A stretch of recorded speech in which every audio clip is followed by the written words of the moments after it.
Okay, today we are going to quickly show you how to install a set of the Caseport coilovers. Firstly, thank you very much for your purchase of these. Just a couple of things that you need to set up quickly before you go to install them into a car. This particular set's to suit a Subaru WRX.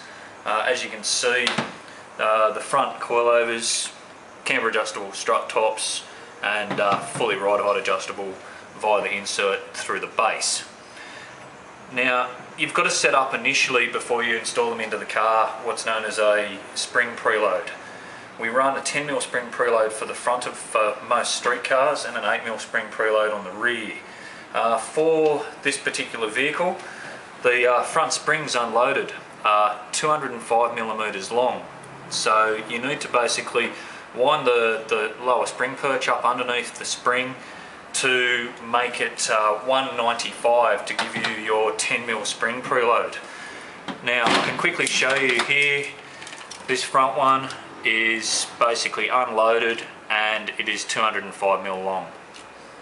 The one that I've got that's pretty much close to being set up to install into the vehicle is wound up to the 195mm, which gives you your 10mm spring preload. Once you've achieved your 10mm spring preload, you need to wind up the lock ring underneath, grab your C-spanners and basically quickly lock these two rings together and make sure that that's nice and tight. Okay. Now, the ride height is then achieved via the lower part of the shock insert. So basically undoing your lock ring at the bottom, you can wind the actual shock insert in or out of the lower foot assembly. Basically this will give you whichever ride height you want the vehicle set up at, retaining full shock travel. Okay. The shocks also have dampening and rebound settings through the top. There's 36 levels of dampening and rebound. For starting off, we generally turn them all the way clockwise, which is to full stiff, and come off 2 complete turns. So just look at your soft and hard and keep that as a reference. So there's 1 turn, 2 turns off full stiff. Set that up like that for all 4 corners at a starting point. Okay, now the rear for this particular vehicle, solid strut top, no camber adjustment or anything like that. Again, the rear spring is 180mm long unloaded, so you would want to load the rear 8mm so that you get it to being 172mm.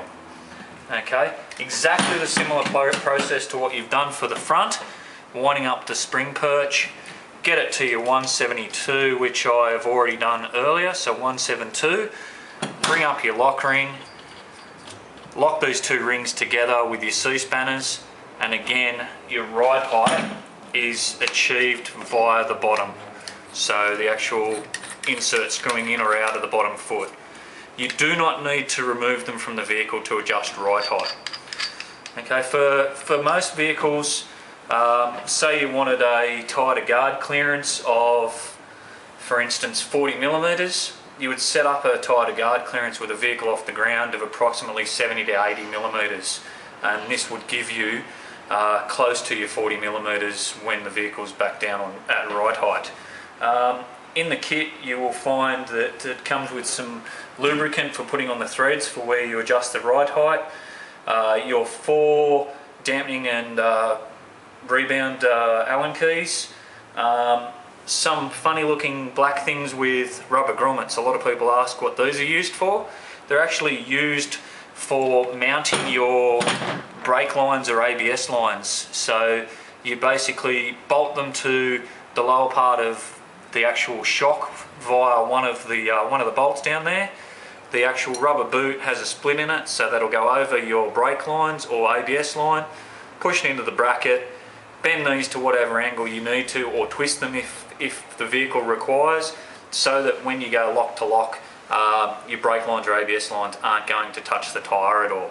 Okay, thank you very much for your purchase, and good luck with your install, and thanks again.